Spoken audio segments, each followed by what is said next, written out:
కరీంనగర్లో 1 town police station నుండి కమాన్ వెళ్లే హైవే రోడ్లో ఇండిపెండెంట్ హౌస్ అమ్మబడును. వివరాలకు సంప్రదించండి 77805 92239.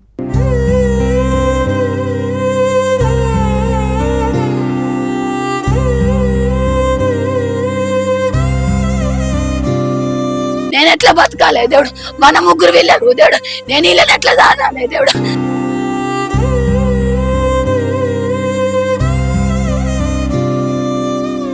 ఒక 30-40 సంవత్సరాల కింద వేసిన పోలు.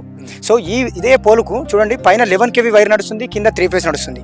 ఎక్కడైనా అధికార నిర్లక్ష్యమా నాయకుల పాపమా అర్థమవుతలేదు.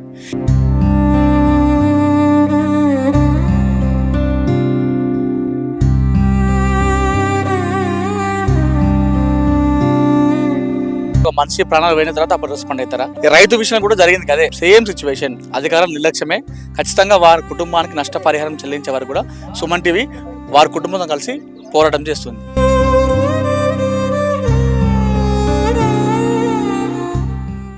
కరెంట్ షాక్ తో యువ రైతు మరణించిన ఘటన కరీంనగర్ జిల్లాలో చోటు చేసుకుంది. కరీంనగర్ జిల్లా గంగాధర మండలం పురిక్యాలలోని ఒక యువ రైతు నిన్న తన పొలం వద్ద కరెంటు స్విచ్ ఆన్ చేసే సందర్భంలో ఆ విద్యుత్ దాతంతో నిన్న మరణించడం జరిగింది. ప్రస్తుతం వారి కుటుంబంలో విషాదం నెలకొంది. ఇంట్లో అంతా కూడా కుటుంబ సభ్యులు, వారి భార్య రోదనలతో మిన్నంటాయని చెప్పుకోవచ్చు. యువ రైతు ఒక్కసారి విద్యుత్ దాతంతో మరణించడంతో పుట్టడి దుఃఖంలో కుటుంబ సభ్యులు అందరూ కూడా మునిగిపోయిన ఘటన నెలకొంది. ప్రస్తుతం ఈ గ్రామంలో విషాద ఛాయలు అనుకున్నాయి. ఆ యువ రైతు భార్య విలిపిస్తున్న ఘటన కూడా మనం చూసుకోవచ్చు. వాళ్ళ పిల్లలు చాలా చిన్నవాళ్ళు. అధికారుల నిర్లక్ష్యం వల్లే జరుగుతున్నట్టుగా చాలా మంది గ్రామస్తులు కూడా చెప్తున్నారు. పరిస్థితి నెలకొంది. అసలు ఏం జరిగింది అనే విషయాన్ని కూడా మనం ఒకసారి వారి కుటుంబ సభ్యులతో మాట్లాడదాం. చిన్న పిల్లలు అందరూ కూడా ఏడుస్తున్నారు. వారి భార్యతో మాట్లాడితే ప్రయత్నిస్తాం. అమ్మ చెప్పండి అమ్మ ఏం జరిగింది అమ్మ? కరెంటు కాడికి రోజు పోయినట్టే వేడు. నేను ఊరుకోయి వచ్చే వరకు దేవుడా, మేము 8 నేను 7 నుంచే ఫోన్లు చేస్తున్నా. అది మొద్దున పెట్టినప్పుడు కాలేదు షాకు, అది బంద్ చేయంగానే వచ్చినట్టుంది. ఆ వైరు చూసుకోలేదు దేవుడు. నా దేవుడు వెనక ముందు చూసుకొని బంద్ చేసుకును. నా దేవుడు గట్టెట్లా అయిపోయినా దేవుడు, నన్ను అడువమ్మని దేవుడు, నువ్వు ఇటువేనవా దేవుడు, నేను ఎట్లా బతకాలే దేవుడు, మన ముగ్గురు వెళ్ళారు దేవుడు, నేను వీళ్ళని ఎట్లా దాదాలే దేవుడు, మనకేమాదేనే లేదు దేవుడు, మనకి బతికెట్లా రాదు దేవుడు. అది కరెంటు పోలు బాగా లేదన్నట్టుగా చెప్తున్నారు గ్రామస్తులు. విద్యుత్ అధికారులు సరిగ్గా స్పందించలేదు, దాన్ని మరమ్మతులు చేయలేదన్నట్టుగా చెప్తున్నారు. అది కరెక్ట్ లేదు, ఆ డబ్బా కరెక్ట్ లేదు. నేను చెప్పిన ఆ డబ్బా మంచిగా లేదు. అది ఇనుప డబ్బా, అది కౌలు భూమి.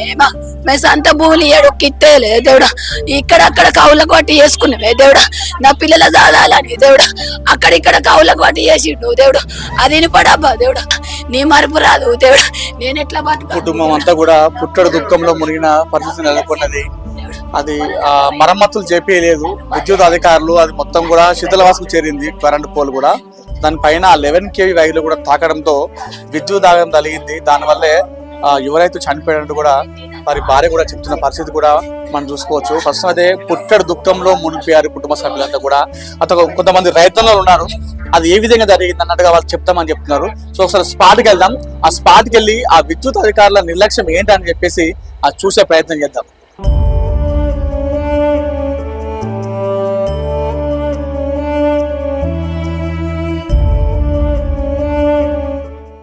కురిక్యాలకు చెందిన యువ కౌలు రైతు ప్రశాంత్ మరణించినటువంటి స్పాట్ ఇక్కడే. నిన్న ఇదే పోల్ దగ్గర కరెంట్ షాక్తో తను మరణించడం జరిగింది.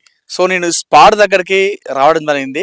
ఈ స్పాట్కి వస్తున్న నేపథ్యంలో చాలా ఈ స్తంభాలు కూడా మొత్తం కిందికి ఆనిపోయి చాలా ప్రమాదకరంగా నాకు దర్శనమిచ్చినాయి. ఎంత అంటే ఒక రైతు నడుచుకుంటూ వెళ్తే ఆ రైతుకు కరెంట్ ఆ వైర్లు అనేది తగులుతాయి. సో అంత దారుణమైన పరిస్థితిలో నాకు కొన్ని స్తంభాలు కనిపించినాయి. ఈ పోల్ కూడా చాలా శిథిలావస్థ చేరింది, చాలా పాతది. మిగతా పోల్స్ అన్ని కూడా చూసుకుంటే కొత్తగా ఉన్నాయి. నిన్న ఏదైతే యువ రైతు కౌలు రైతు చనిపోయిన ఇది ఉందో స్తంభం ఉందో, ఇది చాలా శిథిలావస్థలో ఉంది. సో ఇక్కడ చాలా మంది రైతులు ఉన్నారు, వారి కుటుంబ సభ్యులు ఉన్నారు. ఒకసారి వారితో మనం మాట్లాడించే ప్రయత్నిద్దాం. చెప్పండి అన్న, అసలు ఏం జరిగింది నిన్న మీ తమ్ముడు ఇక్కడికి వచ్చిన తర్వాత ఏం జరిగింది? ఇక్కడ చూస్తే మాత్రం ఆ 11 kV 3 ఇవంతా కూడా దగ్గర ఉన్నాయి. ఒకే పోల్గా కట్టడం జరిగింది. అసలు ఏం జరిగింది అనుకుంటారు మీరు ఇందులో? తను మబ్బుల మూడిటికి వచ్చినట్టుండు మేబీ. అది వేరే ఇక్కడ ఒక గజం నీళ్ళు వెళ్తాయి అంతే. అవి పెట్టుకొని మళ్ళీ వేరే పొలం కాడికి పోవడానికని వచ్చినట్టుండు. ఆ డబ్బా తీసేసరికి డబ్బా ఓపెన్ చేసుడుతోటే చనిపోయినట్టుండు. వానికి 3 పిల్లలు ఉన్నారు, చిన్న పిల్లలు ఉన్నారు. ఎట్లనేసి ఆదుకోవాలి. కౌలు రైతు 3 ఎకరాలు కౌలుకు తీసుకున్నాడు. ఇక వాని పరిస్థితి చిన్న పిల్లలు అందరూ ఎట్లనేసి కరెంటు తోటి చనిపోయింది కాబట్టి ఆర్థికంగా ఆదుకోవాలన్నది రిక్వెస్ట్. ఓకే అన్న, మీరు చెప్పండి సీనన్న. ఇది నాకు చూస్తే అన్ని పోల్స్ కరెక్ట్ ఉన్నాయి, కొత్తగా ఉన్నాయి. ఇది ఒకటి శిథిలావస్థ చేరింది. నాకు చూస్తే ఎందుకో డౌట్ కొడుతుంది. మీకు ఇందులో ఏమైనా అనుమానం కలిగించే విషయం అనిపిస్తుందా? అధికారం నిర్లక్ష్యం అనుకుంటున్నారు, మీరు ఏమనుకుంటున్నారు ఇందులో?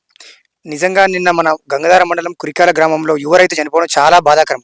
చాలా మంది రైతన్నలు సుధా నిన్న చూశారు. సో ఇక్కడ మేము చూసిన సందర్భంలో ఇటువంటి యువ రైతులు ఇక్కడ కాకుండా చాలా ఏరియాలో ఇట్లా చనిపోవడము బాధాకరం విషయం. ముఖ్యంగా ఈ విద్యుత్ శాఖ అధికారులు కొన్ని బాయిల దగ్గర చూడండి, ఇది ఒక 30-40 సంవత్సరాల కింద వేసిన పోలు. సో ఇదే పోలుకు చూడండి, పైన 11 kV వైర్ నడుస్తుంది, కింద 3 ఫేస్ నడుస్తుంది. ఎక్కడైనా అధికార నిర్లక్ష్యమా నాయకుల పాపమా అర్థమవుతలేదు. చూడండి, పైనుంచి 2 లైన్లు ఒకటే పోలుకి ఇచ్చినాము. ఇట్లా ఇవ్వడం రైతులకు ఎంతవరకు కరెక్ట్? ఆయన పొద్దున 5 గంటలకు వచ్చిన రైతు బావి కాడ మోటార్ పెడదామని వచ్చే వరకు స్పాట్ డెడ్ అయిపోయాడు. చిన్న పిల్లలు ఉన్నారు, ఆడపిల్లలు 2, ఒక కొడుకు బాబు. ఆమె ఇప్పుడు ఒక 30 సంవత్సరాలు కాలే. ఎన్ని రోజులు బతకాలి? నిజంగా ప్రభుత్వాలు ఇటువంటి ఆలోచన చేయాలి. వాళ్ళకు తక్షణ నష్టపరిహారం ఇవ్వాలి. ఇటువంటి యువ రైతులు చాలా మంది నిజంగా చనిపోతే బాధాకరం. అధికారులు, మన కరెంటు అధికారులు ఇప్పుడు మనం రాంగా చూస్తున్నాం, కొన్ని పోర్లు కట్టెలు సుధా పెడుతున్నారు. మొత్తం కంపెనీ మనం నెత్తి మీద ఇట్లా పోతే తాకే విధంగా ఉన్నాయి. ఎప్పుడు పర్యవేక్షిస్తారు? ఇంకొక 4 రోజులు అయితే కోతల టైము, పొలాలు కోతలకు వస్తాము. చాలా ఇటువంటి ఎప్పుడు చూస్తున్నాం మనం. సీజన్ వచ్చినప్పుడల్లా ఇట్లా చాలా మంది రైతన్నులు చనిపోతారు. చాలా బాధాకరం.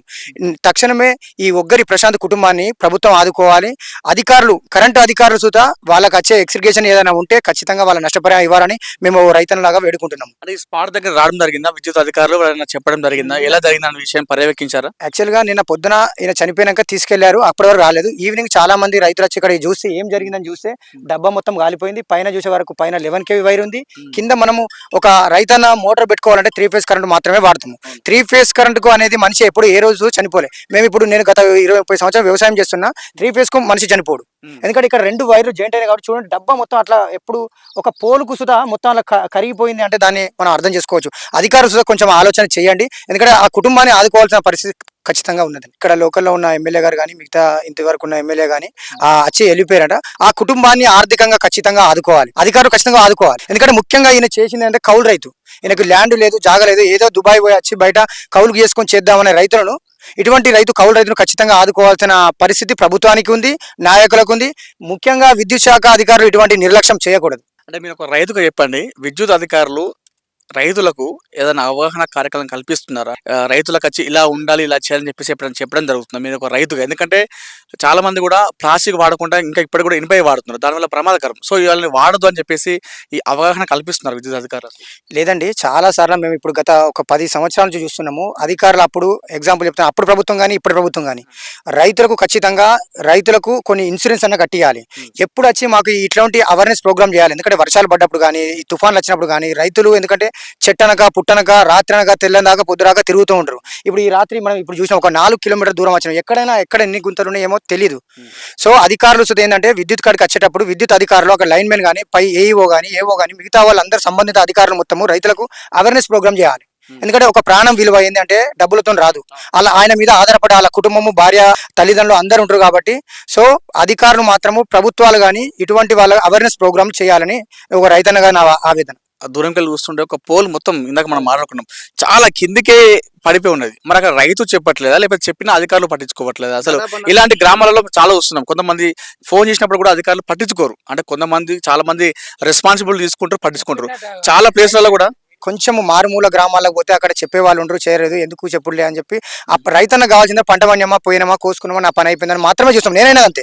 సో అక్కడ ఆపద వచ్చేదాకా ఎవరు చెప్పరు. సో రైతులకైనా ఒక యూనిటీ, ఒక కమిట్మెంట్ అనేది ఏది ఉంటుంది. ఎందుకంటే గట్టిగా మాట్లాడినామంటే ఏదో ఉంటుంది కదా, అంత దానితో సంబంధం ఉంటుంది. ఎందుకంటే అధికారులు సుతా ఏంటంటే ఇప్పుడు ఇట్లాంటి కట్టెలు పెట్టుడు ఇప్పుడు మనం అప్పటి తరంలో లేము, అంత టెక్నాలజీ మారింది, ప్రభుత్వాలు మారినాయి. ప్రభుత్వం సుతా ఏంటంటే ఎక్కడ ఇమీడియట్లీ పని కావాలంటే అక్కడ చేయాలి. అట్లాంటివి ఏం జరగడం లేదు. రైతు చెప్తాడు, రైతు ఏంటంటే అక్కడ వైర్లు ఆగుతున్నాయి అంటారు కానీ నాకు కాదు, సంబంధం లేదు, ఇంకోటి చేస్తారు, ఇట్లా వెళ్ళిపోతూనే ఉంటుంది. దాటివేసే ప్రయత్నము రైతు పర్టికులర్ చెప్తే ఏదైనా పని జరుగుతుందని ఉందా? ఏ డిపార్ట్మెంట్ లో రైతు చెప్తే పని జరగదు. అది 100% రైతుకు తెలుసు. చెప్పు బాబు, ఏంది అది గంత ఘోరంగా కిందికి అనుకున్నది? హెల్పర్కు సారు ఫోన్ చేసి చెప్పిన మధు పోల్ పడిపోతుంది అంటే అది గట్టెట్లా పడుతుంది అని. అప్పుడు పోల్ వేయంగా చిన్నగా పొక్కతోటి అట్లనే వేసారు. నా బిడ్డ అప్పుడు లైన్ కుందాగా బిడ్డ పెళ్లి ఉంది, మీద వేసారు పడుతుందని లైన్ మీదకి చేసిన. అలా 10 రోజులకు పోయి ఏ ముందట మాట్లాడితే ఏమన్నాడు, మీ పటేల్ పట్టు కురికేలా పటేల్ అంటారు ఆయన లైన్ మీన్, ఆయనకే పట్టు ఆయనను పడితే పని అవుతుంది. ఇప్పుడు నా దగ్గర ఏం చేస్తున్నావు అని అన్న వాళ్ళు ఆయన సపరేట్గా వచ్చి ఇప్పుడు అరిగోసినాక మాట్లాడతా అని సపరేట్గా ఉన్నా. ఓ 2-3 కట్టెలు అడ్డం పెట్టిన నేనే. సార్ గంత నేను పట్టించుకోవట్లేదు. మరి ఎన్నిసార్లు చెప్పారు ఫోన్ చేసి? 3-4 సార్లు చేసినా రాడు. వచ్చినా ఎప్పుడో ఓసారి అతడు పోలు ఫీజు వేంది అన్న కూడా డబ్బులు కూడా ఇస్తాం వచ్చినప్పుడు, ఆ డబ్బులు ఇచ్చినాడే అతడు. అంటే ప్రమాదకరంగా జరిగిన తర్వాత, లేదంటే ఒక మనిషి ప్రాణాలు పోయిన తర్వాత అప్పుడు రెస్పాండ్ అవుతారా అని అంత మంచిగా చెప్తున్నాడు, పట్టించుకోవట్లేదు. మొత్తం నేను చూసిన ఘోరంగా, మీకు ఆ విజువల్స్ చూపిస్తా, మొత్తం డౌన్ అయిపోయి ఉన్నది. అంటే అది తగిలి ఏమైనా జరిగితే అప్పుడు రెస్పాండ్ అవుతారో నాకైతే అర్థమవుతుంది. ఇప్పుడు రైతు విషయం కూడా జరిగింది కదే సిచ్యువేషన్, సేమ్ సిచ్యువేషన్. అధికారం నిర్లక్ష్యమే. ఖచ్చితంగా వారి కుటుంబానికి నష్టపరిహారం చెల్లించే వారు కూడా సుమన్ టీవీ వారి కుటుంబంతో కలిసి పోరాటం చేస్తుంది. ఏ ప్రభుత్వం వచ్చినప్పుడు కూడా, ఏ ప్రభుత్వాలు వచ్చినా కూడా అటు గిట్టుబాటు ధర లేక అటు రైతులు ఆత్మహత్యలు చేసుకొని చనిపోవడం జరుగుతుంది. ఇట్లా అధికార నిర్లక్ష్యం వల్ల కూడా రైతన్నలు చనిపోవడం జరుగుతుంది. ఓవరాల్గా ఫైనల్ చూసుకుంటే రైతన్నకు ఎటు చూసుకున్నా కూడా నష్టమే జరుగుతుంది. అటు గిట్టుబాటు ధరలు కావచ్చు, ఇలాంటి నిర్లక్ష్యం వల్ల కూడా కావచ్చు. నిన్న ఏదైతే కౌలు రైతు ప్రశాంత్, కురిక్యాల గ్రామం చెందినటువంటి ప్రశాంత్ చనిపోయిన ఘటన కూడా మనకు అదే కనిపిస్తుంది. ఇక్కడ చూసుకుంటే అధికార నిర్లక్ష్యం కొట్టచ్చినట్టు కనిపిస్తుంది. ఆ 11 kV, ఆ 3 phase, ఆ కరెంటు పోలు కూడా మొత్తం అందులో హోల్స్ పడిపోయి ఉన్నాయి. చాలా ప్రమాదకరంగా మారింది. ఉదయం సమయంలో 3 గంటలు 4 గంటలకు వచ్చినప్పుడు మనకి అందులో ఏం జరిగిన విషయం కూడా ఏది కనిపించదు. రైతన్న ఏం చేసుకుంటాడు, నా పొలం ఎండిపోతుందని చెప్పేసి ఊరికొచ్చి తొందరగా పొలం ఆన్ చేసుకుంటాడు. అంతేగాని మరి ఇక్కడ కరెంట్ షాక్ కొడుతుందా అని చెప్పేసి ఆలోచించాడు. అలా ఆలోచన కల్పించాల్సింది మాత్రం విద్యుత్ అధికారులే. సో ఈ విషయంలో, ప్రశాంత్కు జరిగినటువంటి ఈ విషయంలో విద్యుత్ అధికారులు స్పందించాలి. తక్షణమే ఎలక్ట్రిసిటీ డిపార్ట్మెంట్ నుండి వారికి నష్టపరిహారం అందేలా చూడాలి. అదేవిధంగా దీనిపైన నాయకులు కూడా స్పందించి వారి కుటుంబాన్ని ఆదుకోవాలి. ప్రభుత్వాలు కూడా ఇలాంటి విషయంలో, కౌలు రైతు విషయంలో ఆలోచించి వారికి న్యాయం జరిగే విధంగా అడుగులు వేయాలని కోరుకుంటున్నాం. అదేవిధంగా విద్యుత్ అధికారులు అందరూ కూడా ఇలాంటి సమయాల్లో, ఎప్పుడైతే ఈ కరెంటు పోల్లు ఏదైతే ఇప్పుడు వర్షాలు కొడుతున్నాయో అలాంటి సమయాల్లో రైతన్నలు అందరికి కూడా వారు అవగాహన కార్యక్రమాలు కల్పించాలి. జై జవాన్ జై కిసాన్ అంటారు. అక్కడ బార్డర్లో కాపు కాసే జవాన్, అదేవిధంగా దేశానికి అన్నం పెట్టే రైతన్నలు జై జవాన్ జై కిసాన్ అంటారు. అలాంటి రైతన్నలకు మన భద్రత కల్పించాల్సిన అవసరం ఎంతనే ఉంది. సో ప్రశాంత్ కుటుంబాన్ని ఆదుకోవాలి. అటు విద్యుత్ అధికారులు, నాయకులు, ప్రభుత్వాలు, వారికి 3 పిల్లలు ఉన్నారు, చిన్న పిల్లలు, వారి కుటుంబాన్ని ఆర్థికంగా ఆదుకోవాలని సుమన్ టీవీ కోరుకుంటుంది. కెమెరా పర్సన్ కుమార్తో అనిల్, సుమన్ టీవీ, కురిక్యాల నుండి.